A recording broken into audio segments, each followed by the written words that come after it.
Hi everybody, welcome back to another episode. Today we're going to talk about how to start a fishing team. But before I do, you may have noticed we changed the name of our YouTube channel.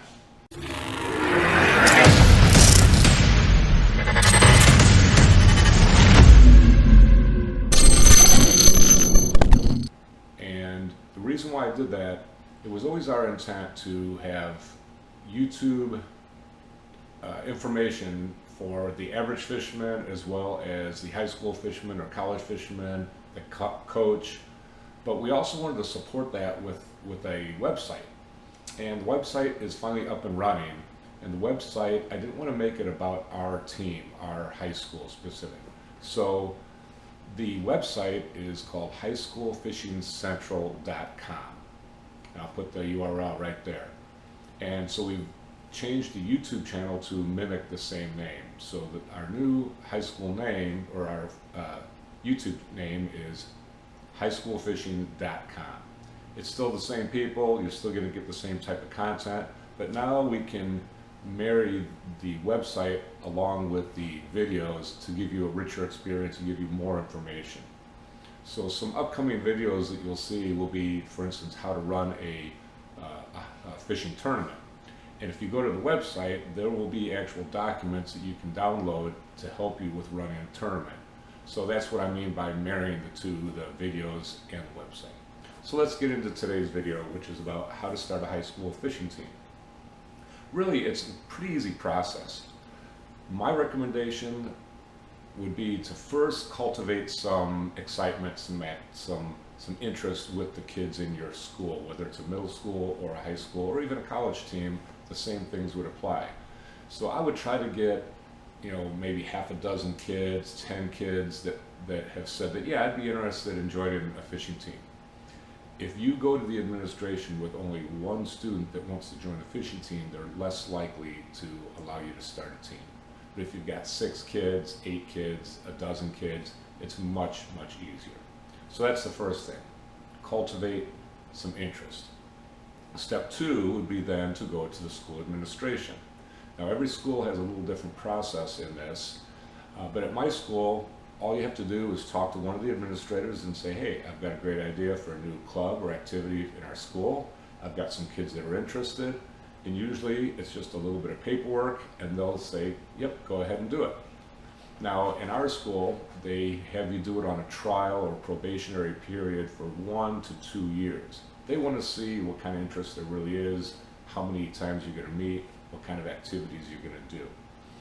Once that probationary period's over, then they will either accept you as a full-time club or activity or not. In my case, it wasn't very hard. We had 30 to 40 kids in it the first couple of years, and so right away after the first year they said, yes, we will give you an actual high school activity here at Batavia High School. So that's the first step. Now, if you're a parent or if you're a student that's trying to start a fishing team, I would still start it the same way. I would try to get some interest, see how many kids are interested. But you got a little bit tougher route because now you have to find somebody in the school that's willing to be the coach or that have their name behind the program. So if you've got somebody in mind, that's great. If you know somebody that's a coach already, or just a teacher, or somebody that's a fisherman in the school district, that'll be pretty easy. But even if you don't, there are still ways to go about this. I know a friend of mine that coaches at a local school. He coaches 2 sports. He's very, very busy. But there were some kids that wanted to start a fishing team, and they actually came to me to see if they could fish for my team. And I said, well, you don't live in our school district, so that won't work. So I suggested they contact him. Even though he's a very busy man, I said, well, maybe he would still front the program. In other words, his name will be on as the coach. And then one of your dads can actually do most of the actual coaching. And that's exactly what happened. So that was a couple of years ago. They now have, I think, about 10 kids on their team. And my friend that teaches there, he's in charge of it. But during the times of the year where he's busy coaching sports, the parents are kind of running the show. They're doing the activities, of course, with his approval. So there are some ways to get around this if you don't have somebody that you know within the school. Okay, so now congratulations, you've got a team. What's the next thing you need to do? Well, there are several things. You probably want to set some team rules. What kinds of minimum meetings you want the kids to come to, or other requirements. You don't have to have a lot of rules, but some basic rules are always a good idea. Secondly, you're probably going to need to have some meetings. You're going to want to organize the team. You need a way to communicate with the members of the team. Some teams have weekly meetings the entire school year. So in other words, maybe 18 meetings from late August till May. I know other teams that maybe meet 3 times the entire year. It's really up to you and how you want to run your program. But I would suggest if you're not going to have very many meetings, you need to have a really good way to communicate with the kids.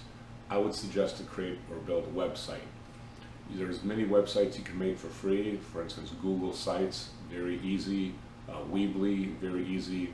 And at least you could have your tournament schedule and other communication information on that website, so it's a central location for the parents and the students to go to.